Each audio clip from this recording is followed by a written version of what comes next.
Football കളിച്ചിരുന്ന, പ്രാർത്ഥിച്ചിരുന്ന, എല്ലാത്തിനും energetic ആയിരുന്ന, മിടുക്കനായിരുന്ന മാരിയപ്പൻ തങ്കവേലു അങ്ങ് ഡൗൺ ആയിക്കൊണ്ടിരിക്കുകയാണ്. അപ്പൊ അവന്റെ സ്കൂളിലെ സ്പോർട്സ് ടീച്ചർ പറഞ്ഞു, എടാ നീ എന്താ എനർജിയോടുകൂടി ഓടി നടന്നവനാണ്, നീ ഈ കാല് വെച്ച് പറ്റാവുന്ന പോലെ നടക്കാൻ ശ്രമിക്കണം, മെല്ലെ ഓടാൻ ശ്രമിക്കണം. അവനോട് പറഞ്ഞു, അവന് ട്രെയിനിങ് കൊടുത്തു, ബാക്കി കുട്ടികൾക്ക് കൊടുക്കുന്നതിനേക്കാൾ എക്സ്ട്രാ ട്രെയിനിങ് കൊടുത്തു. അവൻ മറ്റു കുട്ടികളെ പോലെ ഓടാൻ തുടങ്ങി. അങ്ങനെ അവന്റെ സ്കൂളിൽ ഹൈ ജമ്പിന് 2 കാലുകളുള്ള കുട്ടികളെക്കാൾ ഉയരത്തിൽ ചാടി മാരിയപ്പൻ തങ്കവേലു ഫസ്റ്റ് എടുത്തു. സ്കൂൾ ഞെട്ടി, കണ്ടിരുന്നവർ ഞെട്ടി. ഓക്സീലിയം എന്ന വാക്കിന്റെ അർത്ഥം നിങ്ങൾക്കറിയോ? അസിസ്റ്റ് എന്നാണ്, സപ്പോർട്ട് എന്നാണ്. മനുഷ്യനെ സഹായിക്കുക, സപ്പോർട്ട് ചെയ്യുക, അസിസ്റ്റ് ചെയ്യുക എന്നുള്ളതാണ്. മാരിയപ്പൻ തങ്കവേലുവിന്റെ ഈ ഒരു പ്രാവീണ്യം കണ്ട് അവനെ സ്റ്റേറ്റ് ലെവലിൽ വിട്ടു, അവിടെയും ഫസ്റ്റ് പ്രൈസ്. അവനെ അവസാനം പാരാലിമ്പിക്സിലേക്ക് വിട്ടു. എന്ന് വെച്ചാൽ ഫിസിക്കലി ബുദ്ധിമുട്ട് അനുഭവിക്കുന്ന വ്യക്തികൾ പങ്കെടുക്കുന്ന ഒളിമ്പിക്സ്. 2016 റിയോ ഒളിമ്പിക്സിന് ഈ കാലിന് അവൻ അഡിഡാസ് എന്ന് പറയുന്ന കമ്പനി ചെറിയൊരു സ്പോഞ്ച് പോലെ സാധനം വെച്ചു കൊടുത്തു. നിങ്ങളൊന്ന് ആലോചിക്കണം, കാല് നിലത്ത് കുത്തുമ്പോൾ കുത്തിക്കൊള്ളുന്ന വേദനയിലും ആ പാദങ്ങളില്ലാത്ത ആ കാല് വെച്ച് അവൻ തൊങ്ങി ഇന്ത്യയെ റെപ്രസെന്റേറ്റ് ചെയ്ത് റിയോ ഒളിമ്പിക്സിൽ ലോങ് ജമ്പിൽ ഗോൾഡ് മെഡൽ വാങ്ങിച്ചു മാരിയപ്പൻ തങ്കവേലു.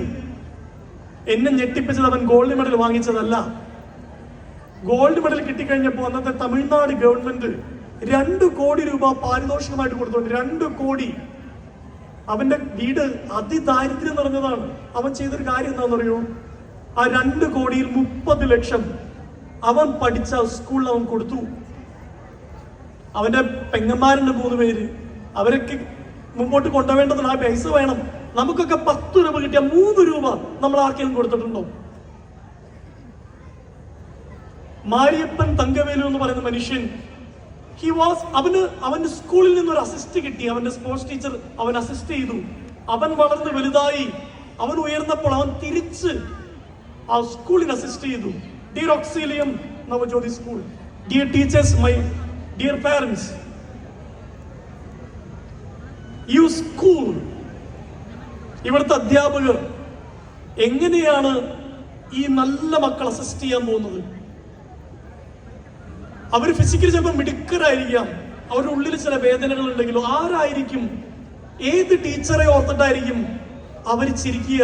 ഞാനൊന്ന് നോക്കി എന്റെ മോനൊന്ന് പുഞ്ചിരിച്ചെന്ന് പറയുന്ന പോലെ ഏത് ടീച്ചറുടെ മുഖമായിരിക്കും ഓക്സീലിയത്തിൽ ഈ ഒരു വിദ്യാലയത്തിലെ വിദ്യാർത്ഥികൾ മരിക്കുവോളം ഓർത്തിരിക്കാൻ പോകുന്നത്? എനിക്ക് ആ ടീച്ചറുടെ പേര് പോലും ഓർമ്മയില്ല. പക്ഷേ ഒന്ന് കണ്ണടച്ചാൽ നരച്ച മുടികളുള്ള, കറുത്ത തൊപ്പിയുള്ള, വെളുത്തുടുപ്പുള്ള, വലിയ കണ്ണാടിയുള്ള, വലിയ പല്ലുകളുള്ള എന്റെ ടീച്ചർ ആ മൂലക്കിരുന്ന് എന്റെ പൊന്നുമോനൊന്ന് ചിരിച്ചെന്ന് പറയുന്ന ഓർമ്മ സ്റ്റിൽ വിത്ത് മീ.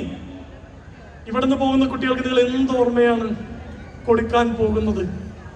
ഒരു കഥ കൂടി പറഞ്ഞ് വൈൻഡപ്പ് ചെയ്യാണ്. ഈ സിസ്റ്ററിനെ പ്രോമിസ് ചെയ്തിരുന്നു ഒരു 15 മിനിറ്റിനുള്ളിൽ തീർക്കണമെന്നുള്ളത്. കാരണം നമ്മളെ കേൾക്കാനല്ല നിങ്ങൾ വന്നിട്ടിരിക്കുന്നത്. ഈ അടുത്തിടയ്ക്ക് കോഴിക്കോട് തന്നെ ഒരു പരിപാടിക്ക് വന്നു. അവിടെ ഓരോ തസ്തികയിൽപ്പെടുന്നവർക്ക് അവാർഡ് കൊടുക്കുകയാണ്.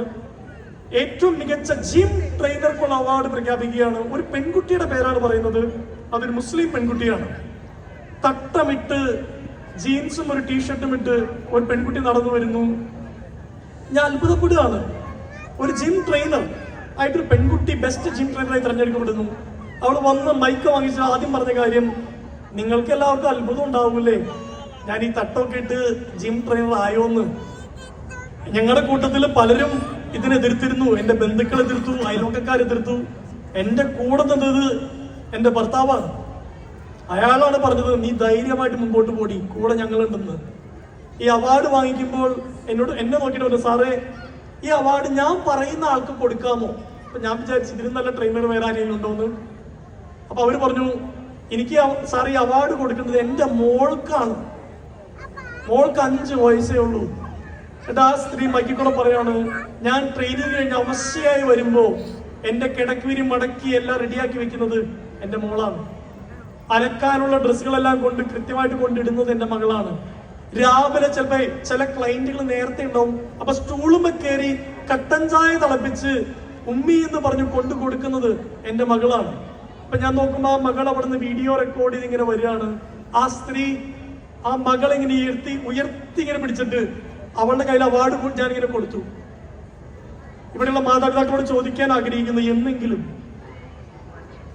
നിങ്ങളുടെ മകനെയോ മകളെ ഇങ്ങനെ എടുത്തുയർത്തിയിട്ട് because of her I smile, because of him I smile, അങ്ങനെ പറയാൻ പറ്റണമെന്നുണ്ടെങ്കിൽ കുടുംബത്തിൽ ഏറ്റവും നല്ലത് അവർ കാണണം. ഏറ്റവും നല്ലത് അവരിൽ എന്തെങ്കിലും കുറവുണ്ടെങ്കിൽ, നമ്മുടെ ഈ ക്രിസ്ത്യൻസ് പറയുന്ന പോലെ എൻ്റെ പിഴ, എൻ്റെ പിഴ, എൻ്റെ വലിയ പിഴ എന്ന് പറയാനേ നമുക്ക് നിവൃത്തിയുള്ളൂ. ഈ ഒരു ആനുവൽ ഡേ ഏറ്റവും ഭംഗിയായി നടക്കട്ടെ എന്ന് ഞാൻ ആശംസിക്കുകയാണ്. ഇത് മനോഹരമായ ഒരു സ്ഥാപനമാണ്. പെട്ടെന്ന് നോക്കിയാൽ ഒരു ഏഷ്യാനെറ്റ് ഉജാല അവാർഡിന്റെ ഒരു സെറ്റപ്പ് ഒക്കെ ഇവിടെ ഉണ്ട്. അതുപോലെ ഈ കുട്ടികളുടെ പരിപാടി കാണാൻ ഞാനും വളരെ എക്സൈറ്റഡ് ആണ്. നമുക്ക് ഏറ്റവും നല്ല മക്കളെ ഇവിടുന്ന് വാർത്തെടുക്കുക, ഏറ്റവും നല്ല മക്കളെ. അവര് ഇവിടുന്ന് പഠിച്ചിറങ്ങി അവരുടെ മരണത്തിന് തൊട്ട് മുമ്പ് വരെ അവർ കണ്ണടച്ചാൽ അമ്മയുടെ പൊന്നുമോനൊന്ന് പുഞ്ചിരിച്ച്, ടീച്ചറുടെ പൊന്നുമോനൊന്ന് പുഞ്ചിരിച്ച് എന്ന് പറയുന്ന ഒരു മുഖമെങ്കിലും ഓക്സിലത്തിൽ നിന്ന് ഓർത്തെടുക്കാൻ ഈ പാവം പിടിച്ച മക്കൾക്ക് ഉണ്ടാവട്ടെ. ഈ ആനുവൽ ഡേക്ക് എൻ്റെ എല്ലാവിധ ആശംസകളും നേരുന്നു. Thank you so much.